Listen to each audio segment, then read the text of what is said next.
ফলত এই অঞ্চলে যেই মুসলমান হয়েছে ওকে গোস্ত খাওয়ার জন্য কি করতে হয়েছে? লড়াই করতে হয়েছে। এটা এই পূর্ব বাংলার বা এই ভারত উপমহাদেশের মুসলমানদের দীর্ঘদিনের ইতিহাস যদি আপনি ঘেঁটে দেখেন, যে অঞ্চলে যত যুদ্ধ বিগ্রহ হয়েছে, শাহজালাল রাহিমাহুল্লাহ থেকে শুরু করে আরও যারা আছে, এগুলোর মূলেই আছে গরুর গোস্ত খাওয়া।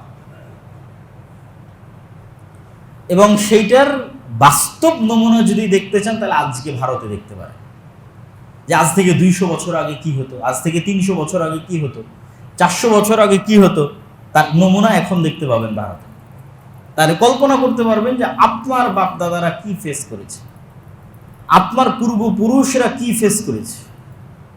ব্রিটিশ আমলে ঈদুল ফিতর এবং ঈদুল আজহার ছুটি মাত্র একদিন।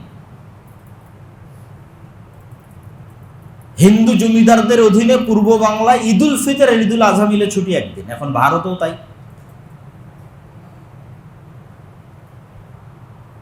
খোলা ময়দানে ঈদের সালাত আদায় ভারতে নিষিদ্ধ করে দেওয়া হয়েছে। বেশিরভাগ জায়গায় খোলা ময়দানে ঈদের সালাত হবে। গরুর গোস্ত কুরবানি করা নিষিদ্ধ করে দেওয়া হয়েছে প্রায় সমগ্র ভারতে। কারো ফ্রিজেও যদি গরুর গোস্ত পাওয়া যায় ওকে গণপিটুনি দিয়ে হত্যা করা। তো আপনি আরো বেশি স্বাধীনতা ভোগ করতে চান, সৌদি আরবের মুসলমান এই ফিলিংসটা বুঝতে পারবে না, ইউরোপ আমেরিকার মুসলমান এই ফিলিংসটা বুঝতে পারবে না, যেটা পূর্ব বাংলার মুসলমান হয়ে আপনি বুঝতে পারবেন। এই বাংলার মুসলমান হয়ে, বাংলাদেশের মুসলমান হয়ে, মুসলিম বাংলার মুসলমান হয়ে আপনি বুঝতে পারবেন যে আপনার বাপদাদা কি ফাইট দিয়েছে। কেন তারা বলতো যে 47-এ আমাদের আলাদা দেশ লাগবে, কি জন্য বলতো? আল্লামা ইকবাল বলেন, মিস্টার জিন্না বলেন, হোসেন শহীদ সোহরাওয়ার্দী বলেন, শের বাংলা একে ফজলুল হক বলেন, অথবা 180-90 বছরের ব্রিটিশ বিরোধী আন্দোলন বলেন, কেন তারা বলতো যে মুসলমানদের আলাদা দেশ লাগবে? মুসলমানদের এই সাংস্কৃতিক, এই ইবাদতের যে স্বাধীনতা, এই স্বাধীনতা আপনাকে এই 47 ভিত্তিক মুসলমানদের আলাদা দেশের যেই সুফল, সেই সুফল থেকে আমি এবং আপনি পাচ্ছি। এই জন্য যারা মুসলমানদের এই আলাদা স্বাধীন দেশের বিরোধিতা করে এবং 47-এর আন্দোলনকে যারা স্বীকৃতি দিতে চায় না, তারা মূলত মুসলমানদের 180-190 বছরের ব্রিটিশ বিরোধী আন্দোলনকে স্বীকৃতি দিতে চায় না। 47-কে যারা স্বীকৃতি দিতে চায় না, তারা মূলত গাদ্দারে কম, জাতির গাদ্দার। তারা কি চায়? তারা চায় আমরাও যেন ওই একই কষ্টের মধ্যে থাকি, শান্তিমতো বাইরে ঈদের সালাত আদায় করতে পারবো না, শান্তিমতো গরু জবাই করতে পারবো না, ভয়ে ভয়ে থাকতে হবে। ভারতের মুসলমানদের এখন যে ফিলিংস, সেই ফিলিংস আপনাকে ফিল করার চেষ্টা করতে হবে। আর আপনাকে আরো বেশি করে এই আইয়ামে তাশরিক আল্লাহ শুকরিয়া আদায় করতে হবে। আল্লাহু আকবার, আল্লাহু আকবার, লা ইলাহা ইল্লাল্লাহ, আল্লাহু আকবার, আল্লাহু আকবার, ওয়ালিল্লাহিল হামদ। আর শিক্ষা কি? এই কুরবানি থেকে শিক্ষা হচ্ছে ইব্রাহিম আলাইহিস সালাতু ওয়াস সালামের জীবনী।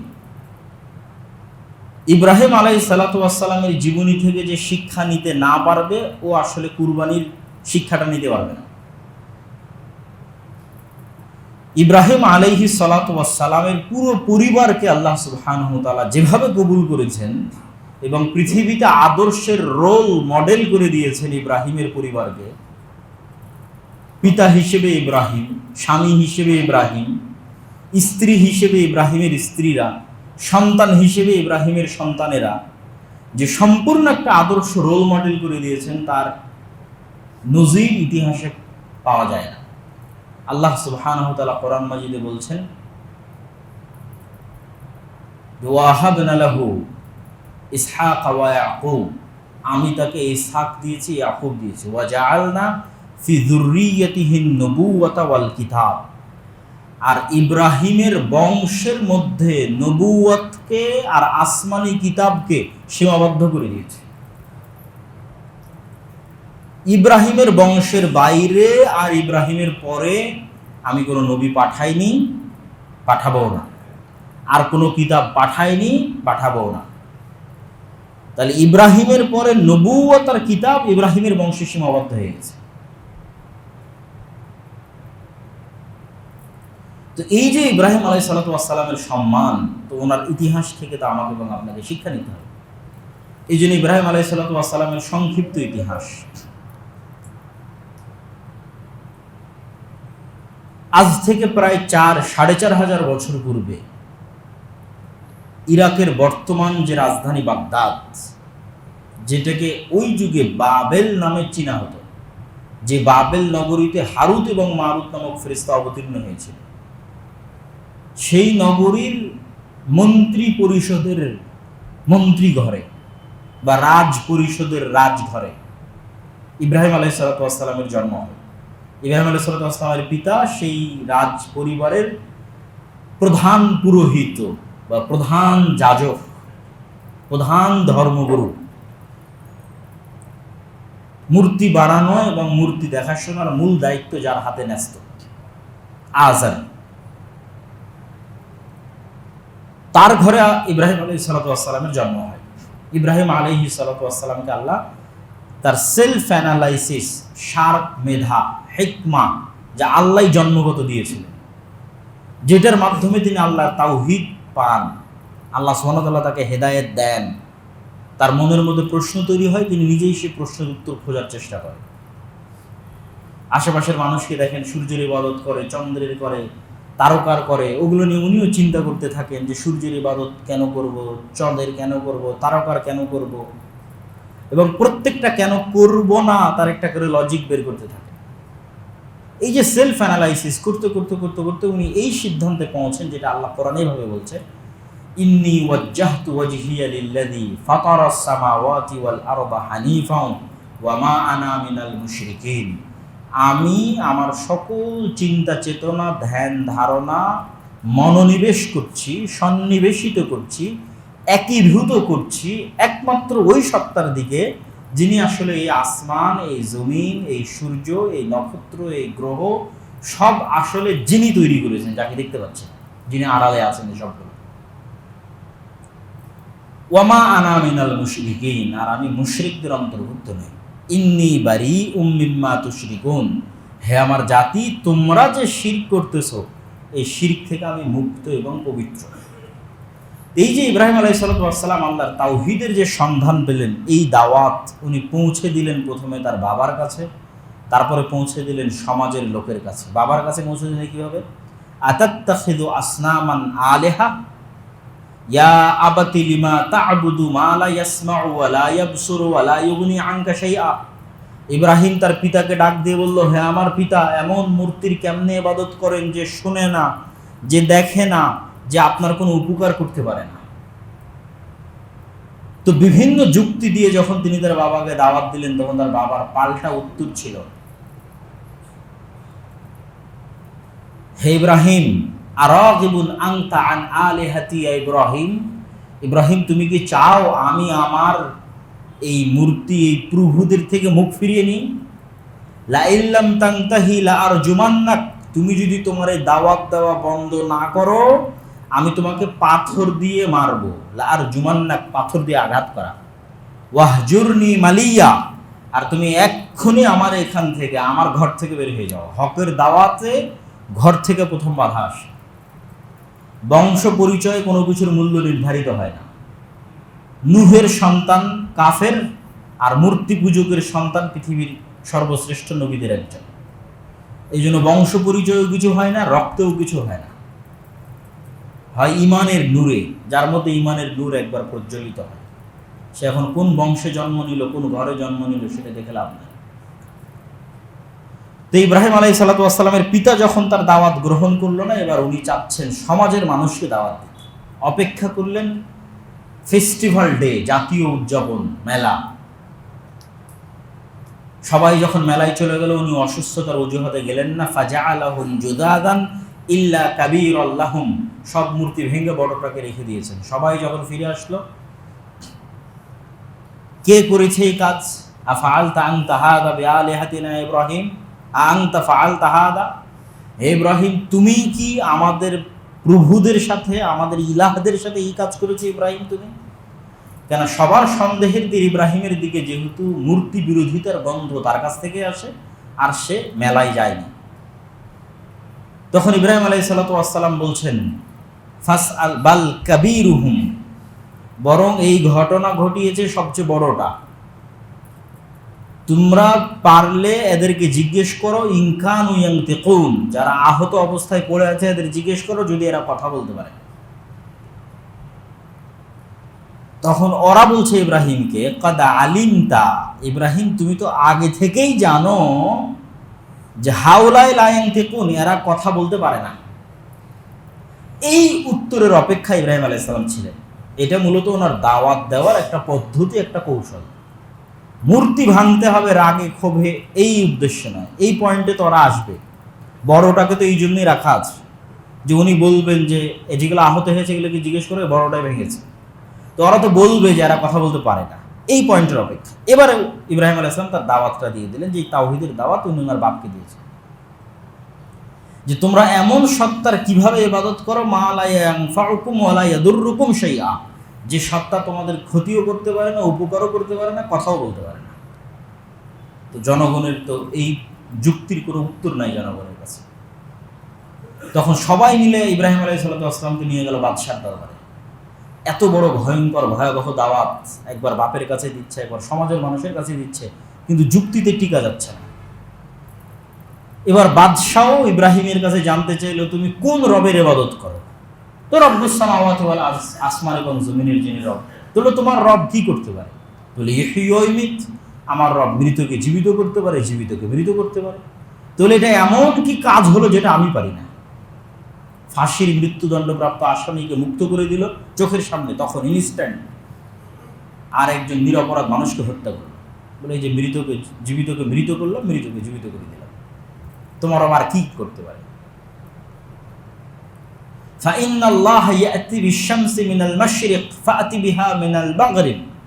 তো বলে ঠিক আছে, যেহেতু তুমিও জীবিতকে মৃত করতে পারো, মৃতকেও জীবিত করতে পারো, তা আমার রব আর একটা কাজ করে, সেটা হচ্ছে আসমানের যে নিজাম, একটা নির্ধারিত নিজামে আসমান চলতেছে, ম্যানেজমেন্ট সিস্টেম, কিভাবে সূর্য উঠবে, কেমনে ঘুরবে, চাঁদ কিভাবে ঘুরবে, কোথায় যাবে, পৃথিবী কিভাবে চলবে, পুরো একটা নির্ধারিত সিস্টেমের উপরে চলতেছে, কখনো চেঞ্জ হয় না এই সিস্টেম। কোথায় বৃষ্টি হবে, কোথায় ঝড় হবে। তো এই যে আসমানের যে সিস্টেম, এই নিজামকে হ্যাক করতে পারবা কিনা, এই নিজামকে হ্যাক করে এখন তুমি তোমার মতো সূর্য চন্দ্র পৃথিবীকে চালাবা, এই চ্যালেঞ্জ কিন্তু এখনো অব্যাহত। পৃথিবীর বিজ্ঞান এবং সভ্যতা যত উন্নতিতে যাবে, তত এই চ্যালেঞ্জের দাবি আরো বাড়বে, যে তোমরা আসমানি নিজামকে হ্যাক করো, যে তোমাদের সিস্টেম অনুযায়ী, তোমাদের নিজাম অনুযায়ী সূর্য চন্দ্র এবং গ্রহ নক্ষত্রকে চালাও। ফাবুহিতাল্লাযী কাফার, তো এটা তো সম্ভব ছিল না। সূর্য প্রতিদিন পূর্ব দিকে উঠে পশ্চিম দিকে উঠাও, নিজামকে হ্যাক করো, আসমানের যে নিজাম আছে। তো যখন সবাই ইব্রাহিম আলাইহিস সালামের কাছে যুক্তিতে পরাজিত হলো, তখন তাকে আগুনে জ্বালানোর আদেশ দেওয়া হলো। হাররিকুহু ওয়ানসুরু আলিহাতাকুম, আগুনে জ্বালাও, তোমাদের ইলাহদের সহযোগিতা করো। আগুনে জ্বালানো হলো। আল্লাহ বললেন, কুলনা ইয়া নারু কুনি বারদান ওয়া সালামান আলা ইব্রাহিম, হে আগুন তুমি ইব্রাহিমের জন্য ঠান্ডা শীতল বরফ হয়ে যাও। আগুন জ্বলে পুড়ে ছারখার হয়ে শেষ। ইব্রাহিম আলাইহিস সালাম অক্ষত অবস্থায় বের হয়ে আসলেন। বাদশাহ বুঝলো তার কোনো ক্ষতি করা যাবে না, তাই এলাকা থেকে বের হয়ে যেতে বলল। ইব্রাহিম আলাইহিস সালাম ইরাক থেকে হিজরত করলেন শামে, ফিলিস্তিনে। রাসূল সাল্লাল্লাহু আলাইহি ওয়াসাল্লাম বললেন, দুই জায়গায় কিয়ামত পর্যন্ত হক থাকবে। একটা দারুল হিজরা লি মুহাম্মদ, মুহাম্মদ সাল্লাল্লাহু আলাইহি ওয়াসাল্লাম যেখানে হিজরত করে গেছে, যেটা মুহাম্মদ সাল্লাল্লাহু আলাইহি ওয়াসাল্লামের দারুল হিজরা। আর একটা হচ্ছে ইব্রাহিম আলাইহিস সালামের দারুল হিজরা, ইব্রাহিম আলাইহিস সালাম যেখানে হিজরত করে গেছে। তাহলে মুহাম্মদ সাল্লাল্লাহু আলাইহি ওয়াসাল্লাম মক্কা থেকে হিজরত করে গেছে মদিনায়, আর ইব্রাহিম আলাইহিস সালাম ইরাক থেকে হিজরত করে গেছে শাম বা ফিলিস্তিনে। তাহলে কিয়ামত পর্যন্ত এই দুই জায়গায় হক এবং হকের অনুসারীরা থাকবে এবং আছো। দিন সবসময় এই দুই জায়গায় বিজয়ী থাকবে। ইব্রাহিম আলাইহিস সালাম তার বিবাহ কখন কিভাবে হলো এটার বর্ণনা পাওয়া যায় না। বাড়ি থেকে যখন বের করে দেয় তখনই বিবাহিত, না যখন ফিলিস্তিনে গিয়ে আশ্রয় নিলেন, স্বামী গিয়ে আশ্রয় নিলেন, তখন বিবাহ করলেন, আল্লাহু আ'লাম। লূত আলাইহিস সালামের যে ঘটনা, ওটা ইব্রাহিম আলাইহিস সালামের জীবদ্দশায়, যখন তিনি শামে। তো ইব্রাহিম আলাইহিস সালাম একদিন তার স্ত্রী সারাকে সাথে করে নিয়ে খাদ্য সংগ্রহের উদ্দেশ্যে মিশর যাচ্ছেন। ফিলিস্তিনের সাথে মিশরের যোগাযোগ হাজার হাজার বছরের পুরাতন। ইউসুফ আলাইহিস সালাম এবং তার ভাইয়েরাও খাদ্য সংগ্রহের উদ্দেশ্যে মিশর গেছিল।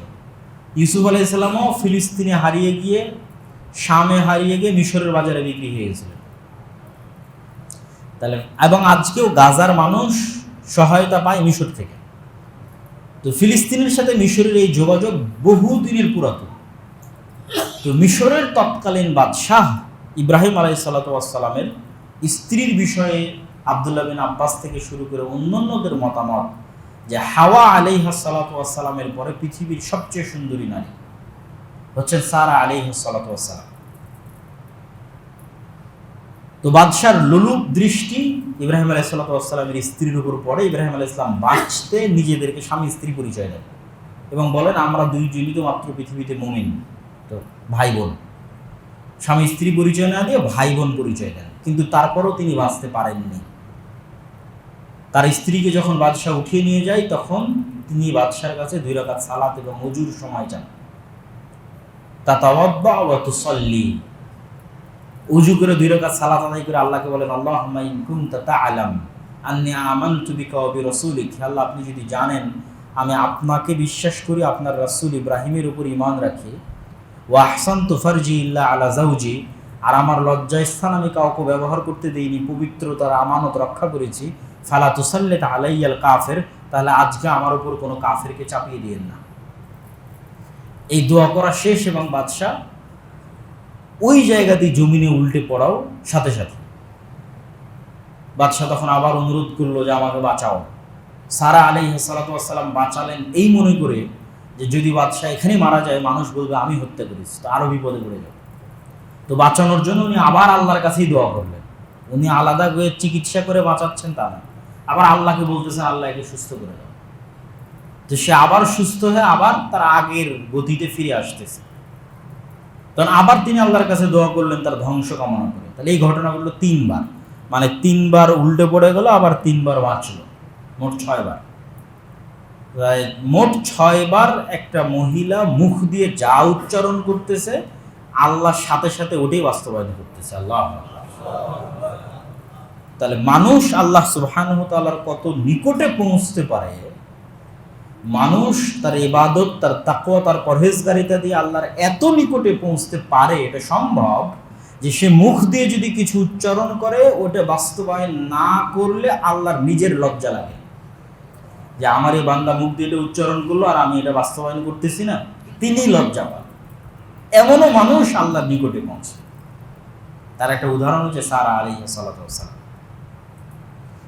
তখন বাদশাহ তার আরেক বাদশার এক কন্যাকে সে যুদ্ধবন্দী অবস্থায় নিয়ে এসেছিল, মিশরের কোনো এক বাদশাহ হাজেরা আলাইহিস সালাম, তাকেও হাদিয়া হিসেবে সারার সাথে দিয়ে দেয়। ইব্রাহিম আলাইহিস সালামের বয়স 90 বছর অতিক্রম করছে ইতিহাসে প্রমাণ পাওয়া যায়, কিন্তু কোনো সন্তান হয়নি। তাই সন্তানের আশায় সারা আলাইহিস সালাম ইব্রাহিম আলাইহিস সালামের বিয়ে দেন হাজেরার সাথে। এবং হাজেরার সাথে বিয়ে দেওয়ার পর ইব্রাহিম আলাইহিস সালাম সন্তান লাভে ধন্য হন, তার প্রথম এবং বড় সন্তান ইসমাইল। কিন্তু স্বভাবজাতভাবে মানুষের যেই স্ত্রীর সন্তান হয় ওই সন্তানের মায়া এবং ওই স্ত্রীর প্রতি মায়া মানুষের বাড়ে। আর এইটা আবার আরেক স্ত্রী যার সন্তান হচ্ছে না তার অন্তরে একটু হলেও কষ্ট দেয়, ঈর্ষা তৈরি করে। স্বাভাবিক, সবাই আদমের সন্তান, মানুষ, কেউ ফেরেশতা নয়। আর আল্লাহর নিজেরও হিকমা আছে যে আল্লাহ সুবহানাহু ওয়া তাআলা চান না যে ইব্রাহিমের অন্তরে অন্য কোনো কিছুর প্রতি মাত্রাতিরিক্ত ভালোবাসা তৈরি হোক। ইব্রাহিমের অন্তরে ভালোবাসা থাকবে শুধু আল্লাহ। ওই জন্য বলা আছে কানিতান হানিফাম মুসলিমা। ইব্রাহিমের অন্তরে যদি বেশি ভালোবাসা তৈরি হয় সন্তানের উপর, বেশি ভালোবাসা তৈরি হয় স্ত্রীর উপর, তাহলে পরীক্ষায় পাশ করতে পারবে না। সামনে যখনই পরীক্ষা আসবে তখন ফিতনা হয়ে দাঁড়াবে ছেলে মেয়ে স্ত্রী পুত্র। যেমন আমাদের জন্য আমাদের টাকা পয়সা, আমাদের ধন দৌলত, আমাদের ছেলে মেয়ে, আমাদের স্ত্রী পুত্র ফিতনা। ধরেন এখন জিহাদের ঘোষণা আসলো, আপনি জিহাদে যেতে পারবেন না, মুনাফিক হয়ে যাবেন। বৈধ জিহাদের ঘোষণা থেকে পিছপা হওয়া মুনাফিকি। কেন মুনাফিক হয়ে যাবেন? ওই যে ছেলে মেয়ে, স্ত্রী পুত্র, টাকা পয়সা, ধন দৌলতের ভালোবাসা আটকে গেছে, তাহলে আপনি এখনো প্রকৃত হানিফা মুসলিমা হতে পারেন। তাহলে ওইটাই যদি ইব্রাহিম আটকে যায়, তাহলে ইব্রাহিম কিভাবে হানিফা মুসলিমা? তো আল্লাহ আদেশ দিলেন। আরো একটা হিকমা আছে আল্লাহ সুবহানাহু ওয়া তাআলা, সেটা হচ্ছে ইন্না আউওয়ালা বাইতুম মুদিআ লিন-নাস বিবাক্কাহ। আদম আলাইহিস সালাম প্রথম যখন পৃথিবীতে আসেন, তখন ফেরেশতাদের দিয়ে একটা জায়গা নির্ধারণ করে আল্লাহর ইবাদতের প্রথম ঘর মক্কা, কাবা। কিন্তু নূহ আলাইহিস সালাতু ওয়াস সালামের বন্যায় সারা পৃথিবী ডুবে গেছিল, তখন কাবা ঘরও মিটে গেছে। তারপরে আর কেউ কাবা ঘর তৈরি করেনি। তো আল্লাহর আর একটা হিকমা আছে যে আল্লাহ ইব্রাহিমের সন্তানদের দিয়ে কাবা ঘর তৈরি করবেন, ইব্রাহিমকে দিয়ে। ফলত আল্লাহ বললেন রেখে আসো। জেরুজালেম বা ফিলিস্তিন থেকে 1200 থেকে 1400 কিলোমিটার দূরে। হাদিসের একটা ইবারত এবং কোরআনের একটা আয়াত। কোরআনের আয়াতে ইব্রাহিম আলাইহিস সালাম বলেন ইন্নী আসকানতু মিন যুররিয়াতি বিওয়াদিন গায়রা জি জারইন। আল্লাহ এমন এক জায়গায় আমার বংশকে রেখে যাচ্ছে যেটা গায়রা জি জারইন, কিছুই উৎপাদন হয় না। আর হাজেরার মুখের বাক্য হাদিসে সহিহ বুখারীতে লাইসা ফিহি ইনসুন ওয়ালা শাই, মানুষ তো নাই, কিছুই নাই। কিছুই উৎপাদন হয় না মানে ঘাসও উৎপাদন হয় না। তাহলে গাছপালা নাই, ঘাস যেখানে নাই, ঘাসই নাই, তো গাছপালা থাকবে কি? আর বলেছে মানুষ নাই, কিছুই নাই। তাহলে মানুষ নাই, কিছুই নাই মানে মানুষ তো নাই, পশু পাখি প্রাণী জীব জন্তু জানোয়ার কিচ্ছু।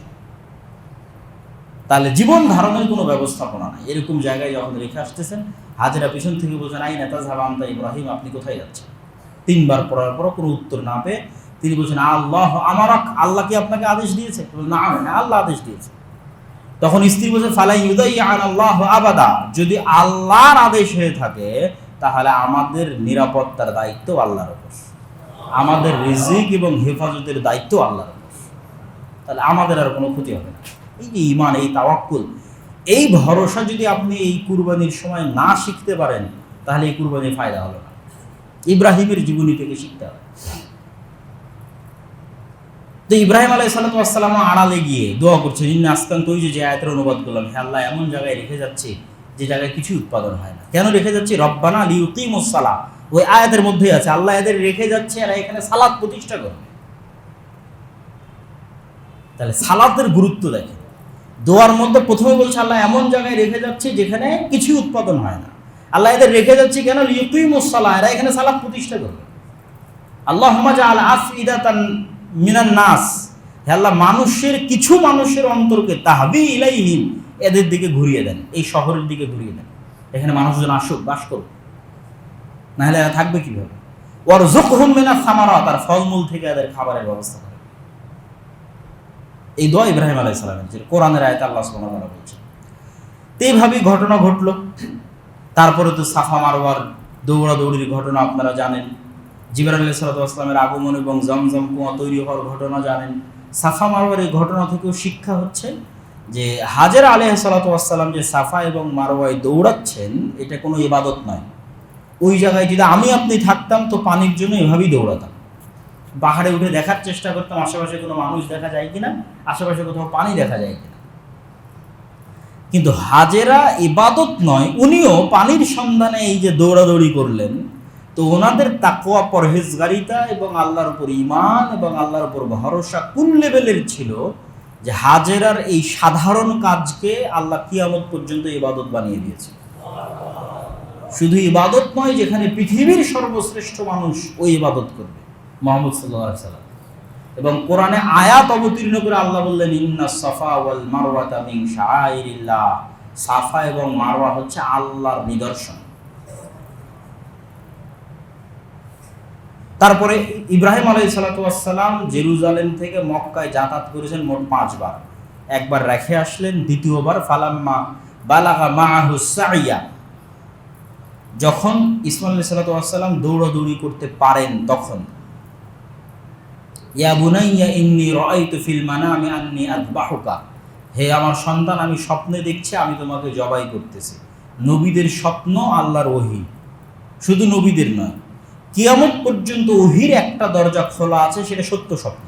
রাসূল সাল্লাল্লাহু আলাইহি ওয়াসাল্লামের হাদিস। কিয়ামত পর্যন্ত ওহী এবং নবুয়তের একটা দরজা খোলা আছে, যেটা হচ্ছে সত্য স্বপ্ন। এটা দিয়ে কেউ দাবি করতে পারবে না যে না আমি নবী বা আমি ওহী পাচ্ছি, এটা না।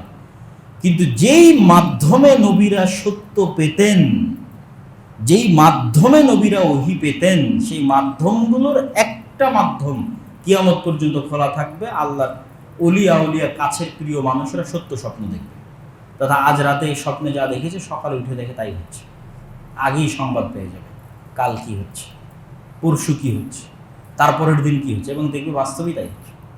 এখন এরকম অসংখ্য আল্লাহওয়ালা পরহেজগার মানুষ আছে যারা রাতে যা স্বপ্নে দেখে পরের দিন তাই হয়। তো নবীদের স্বপ্ন হচ্ছে আল্লাহর আদেশ। তখন ইসমাইল আলাইহিস সালাতু ওয়াস সালাম বললেন, ইব্রাহিম আলাইহিস সালাম ইসমাইলকে বললেন, ফাংজুর মাজা তারা, তোমার মতামত কি বলো? বলে, ইয়া আবাতি ফাআল মা তুমার সাতাজিদুনি ইনশাআল্লাহু মিনাস সাবিরিন। হে আমার পিতা, আল্লাহ আপনাকে যে আদেশ দিয়েছে সেটা করেন, আপনি আমাকে ধৈর্যশীলদের অন্তর্ভুক্ত পাবেন। তারপরে যখন ইব্রাহিম আলাইহিস সালাতু ওয়াস সালাম জবাই ফালাম্মা আসলামা ওয়া তাল্লাহু লিল জাবিন, দুইজন যখন ইসলাম গ্রহণ করলো, মুসলিম মানে কি? দুইজন এখানে ইসলাম গ্রহণ করলো মানে কি? শাব্দিক অর্থ করতেছে। ফালাম্মা আসলামা মানে একজন নিহত হওয়ার জন্য প্রস্তুত, আর একজন জবাই করার জন্য প্রস্তুত। কেন? এটা আল্লাহর সিদ্ধান্ত, তাই এই হলো আত্মসমর্পণ। আল্লাহর সিদ্ধান্তের সামনে এই ধরনের আত্মসমর্পণকে মুসলিম বলে, মুসলমান হওয়া বলে। ফালাম্মা আসলামা ওয়া তাল্লাহু লিল জাবিন, কাঁধ গিয়ে এগিয়ে দিল। ওয়া নাদাইনাহু ইয়া ইব্রাহিম কদ সাদ্দাকতা রুইয়া, আমি আল্লাহ ডাক দিয়ে বললাম, ইব্রাহিম তুমি তোমার স্বপ্নকে সত্যে বাস্তবায়ন করেছো।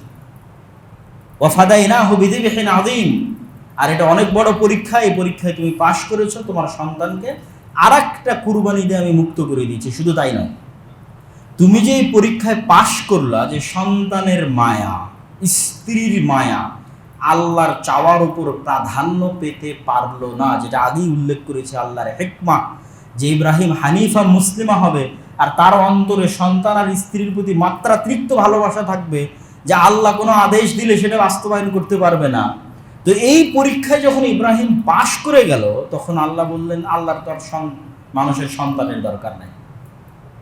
আল্লাহ বললেন, তোমার সন্তানকে কুরবানি, আর একটা কুরবানি পাঠিয়ে মুক্ত তো করলামই, ওয়াবাশশারনাহু বিগুলামিন হালিম, তোমাকে আরো একটা সন্তানের সুসংবাদ দিচ্ছি। আল্লাহ, ইসহাক আলাইহিস সালাতু ওয়াস সালাম আর এক স্ত্রীর গর্ভে। কেন? এই পরীক্ষায় উনি পাশ করে গেছে। স্ত্রী পুত্র সন্তান সন্ততির ভালোবাসা আর ওনার প্রতি আল্লাহর আদেশ বাস্তবায়নে বাধা দিতে পারবে না, যেটা আমাদের জন্য এখনো ফিতনা হিসেবে আছে। আমরা সুদ খাচ্ছি, ঘুষ খাচ্ছি, কেন? আমার স্ত্রীর দরকার, সন্তানের দরকার, আরো অসংখ্য কিছু আছে। যে ফিতনাগুলো থেকে আমরা বের হতে পারতেছি না পরিবারের চাপে। তাহলে ইব্রাহিম আলাইহিস সালাতু ওয়াস সালামের এই কুরবানি থেকে আপনাকে ওটা শিখতে হবে, নাহলে এই কুরবানির মহত্ব আপনি বুঝতে পারবেন না। ইব্রাহিম আলাইহিস সালাতু ওয়াস সালাম আরো কয়েকবার এসেছেন এই ঘটনার, এই কুরবানির ঘটনারও পরে আরো কয়েকবার এসেছেন, আরো 3 বার। একবার এসে ইসমাইল আলাইহিস সালাতু ওয়াস সালামকে পাননি, বাড়িতে বৌমাকে পেয়েছেন, জিজ্ঞেস করেছেন, কাইফা হাইয়াতুকুম, তোমরা কেমন আছো? বৌমা বলেছে, আমরা ভালো নাই, নাহনু ফি শিদ্দা। যেমনি বলেছে ভালো নাই, ইব্রাহিম আলাইহিস সালামের মন খারাপ হয়ে গেছে। বলেছেন, বাড়িতে মালিক আসতে বলিও, গাইয়ের আতাবাতা বাবি, দরজার চৌকাট কপাট যেন পাল্টিয়ে নেয়। সন্তান এসে বলেছে, এটা আমার বাপ ছিল, তোমাকে তালাক দিতে বলে গেছে, তুমি বাড়ি চলে যাও, বাপের বাড়ি চলে যাও। আবার অনেক দিন পর ইব্রাহিম আলাইহিস সালাম এসেছে, এসে এবারও ইসমাইল আলাইহিস সালামকে পাননি। আবার বৌমাকে জিজ্ঞেস করেছে, দ্বিতীয় বৌমা কেমন আছো? এবার এই বৌমা আসনাত আলাল্লাহ, প্রথমে আল্লাহর প্রশংসা করেছে। তো যখনই আল্লাহর প্রশংসা করেছে, ইব্রাহিম আলাইহিস সালামের মনটা ভালো হয়ে গেছে, খুশি। যে অবস্থাতেই থাকুক আল্লাহর প্রশংসা তো করেছে। তখন এবার উনি আগের বার কিছুই জিজ্ঞেস করেনি, এবার আরো অনেকগুলো প্রশ্ন করেছে, যে তোমরা কি খাও, কেমনে থাকো? তখন বৌমা বলছে, আমরা পানি খাই, আর উনি স্বীকার করে যে গোস্ত নিয়ে আসে সেই গোস্ত খায়। তখন উনি আবার দোয়া করে দিচ্ছে, আল্লাহুম্মা বারিক লাহুম ফি মাইহিম ওয়া লুহুমিহিম, আল্লাহ এদের পানিতে আর এদের গোস্তে বরকত দান করেন। আর একবার তিনি আসলেন, এবার ইসমাইল আলাইহিস সালাতু ওয়াস সালামের সাথে দেখা হলো, এবং তিনি ইসমাইলকে বললেন, আল্লাহর আদেশ যে আল্লাহ এখানে ঘরের জায়গা আমাকে নির্ধারণ করে দিয়েছে। ওই ইয়ারফাউ ইব্রাহিমুল কাওয়াইদা মিনাল বাইতি ওয়া ইসমাইল রব্বানা তাকাব্বাল মিন্না ইন্নাকা আনতাস সামিউল আলিম। বাপ বেটা দুইজন মিলে ঘর তৈরি করলো। আল্লাহ আদেশ দিয়ে বললেন, ওয়াতাহহির বাইতি লিত-তাইফিনা ওয়াল আকিফিনা ওয়ার রুকআইস সুজুদ, এই ঘরকে পরিষ্কার রাখতে হবে তওয়াফকারীদের জন্য, রুকুকারীদের জন্য, সিজদাকারীদের জন্য। কাকে পরিষ্কার রাখতে হবে? ইব্রাহিম আর ইসমাইল। এবার একদম সারমর্মে চলে আসে। জুমার খুতবা বেশি সময় নিব না, অলরেডি অনেক সময় হয়ে গেছে। সারমর্ম, ইব্রাহিম আলাইহিস সালাতু ওয়াস সালামের এক সন্তান ইসহাক শাম, ফিলিস্তিন, জেরুজালেম। আর ইব্রাহিম আলাইহিস সালাতু ওয়াস সালামের আর এক সন্তান মক্কা, বাইতুল্লাহ।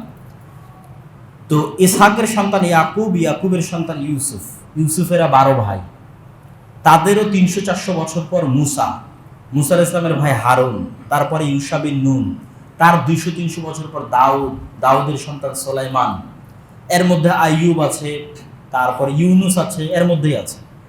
আর তারপরে শেষের দিকে আছে জাকারিয়া, ইয়াহইয়া, ঈসা, মারিয়াম। এই যে লম্বা সময় বানু ইসরাইলের, প্রায় 2000 বছর আনুমানিক। এই 2000 বছরে ইসমাইলের সন্তানেরা কিন্তু মক্কাতে আছে। মক্কাতে ওরা কাবা ঘরে তাওয়াফও করে, হজও করে, এবং আশেপাশের আরবের অঞ্চল থেকে মানুষ হজও করতে আসে। আলাম তারা কাইফা ফাআলা রাব্বুকা বিআসহাবিল ফিল, ওই যে আব্রাহার ঘটনা, কাবা ঘর ভাঙতে আসা, মুহাম্মদ সাল্লাল্লাহু আলাইহি ওয়াসাল্লামের তখন জন্মই হয়নি। তথা আব্দুল মুত্তালিব এবং এদের সন্তানদের দায়িত্বই কাবা ঘরের দেখাশোনা করা। কেউ কাবা ঘরে আসলে জমজমের পানি উঠিয়ে ওদেরকে পান করা। ওই যে আল্লাহর আদেশ, তাহির বাইতিয়া লিত্তাইফিনা ওয়াল আকিফিনা ওয়ার রুকআই সুজুদ, এখানে যারাই আসবে এদের জন্য এই ঘর পরিষ্কার রাখা, খেদমত করা, সেবা করা তোমাদের দায়িত্ব। তাহলে এই 2000 বছরে কিন্তু ইসমাইলের বংশধরেরা এই কাবা ঘর দেখাশোনা করে যাচ্ছে। এই 2000 বছরে কেউ ইসমাইলের সন্তানের নবীর দাবি করেনি, এবং মুহাম্মদ সাল্লাল্লাহু আলাইহি ওয়াসাল্লামের পরে আজ পর্যন্ত কেউ ইসমাইলের বংশে আর নবীর দাবি করেনি। এটা মুহাম্মদ সাল্লাল্লাহু আলাইহি ওয়াসাল্লামের সত্য নবী হওয়ার অনেক বড় একটা মুজিজা। কেন আজও তাওরাত, জাবুর, ইনজিলে বলা আছে যে শেষ নবী আসবে তোমাদের ভাইয়ের বংশে।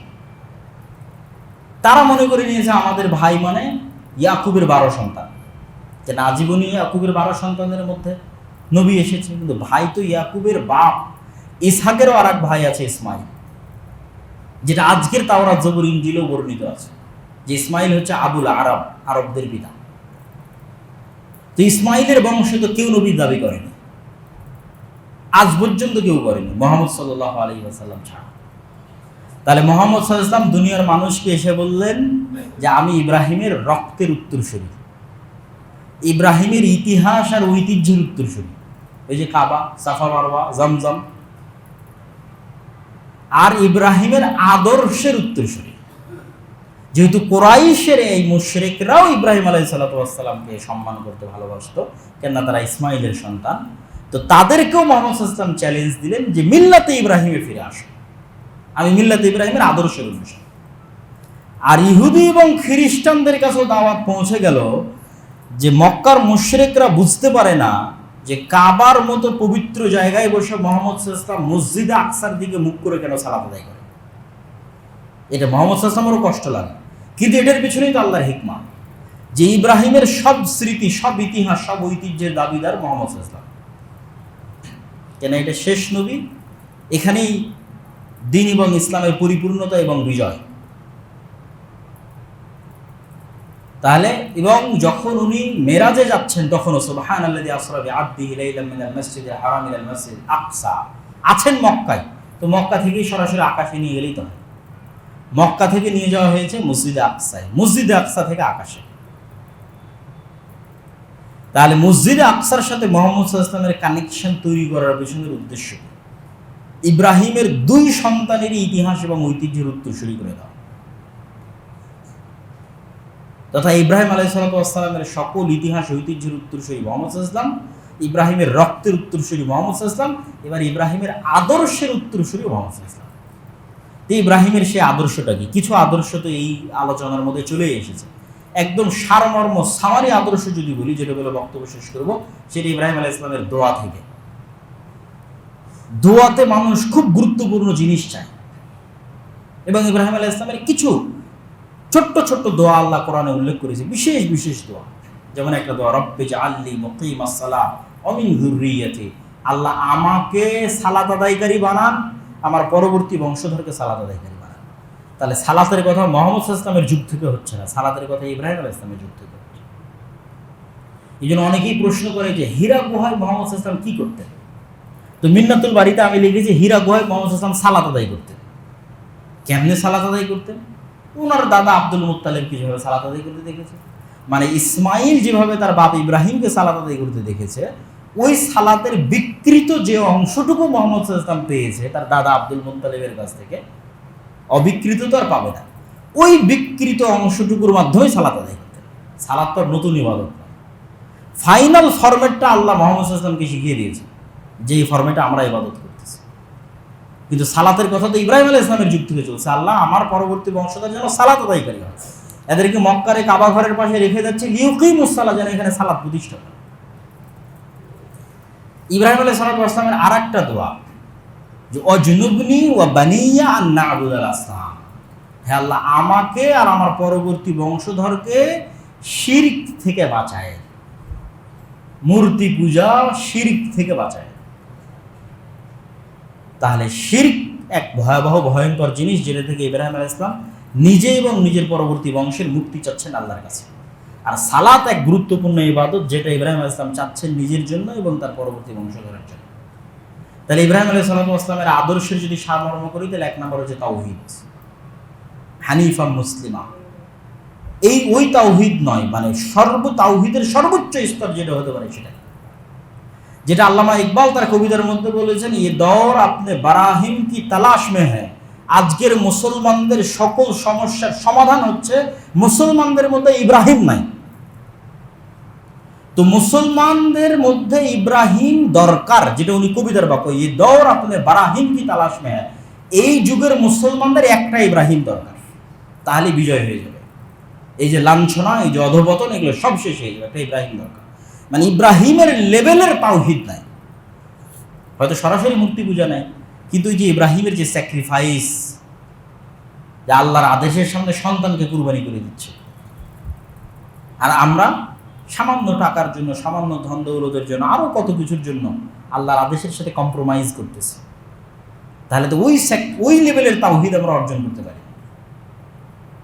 তাহলে ইব্রাহিমের আদর্শের এক নাম্বার হচ্ছে তাওহীদ, এবং ইব্রাহিমের আদর্শের 2 নাম্বার হচ্ছে সালাত, এবং ইব্রাহিমের আদর্শের 3 নাম্বার হচ্ছে তার পুরো পরিবারের যে ইখলাস এবং তাওয়াক্কুল আলাল্লাহ এবং মসজিদের সাথে কানেক্টিভিটি, যে 2 সন্তানের 2 বংশধরই আল্লাহর 2টা মসজিদের খাদেম, মসজিদে আকসা এবং বাইতুল্লাহ। এটা আদর্শ পরিবার তৈরির ভিত্তি, এটা হচ্ছে মসজিদের খাদেম হতে হবে।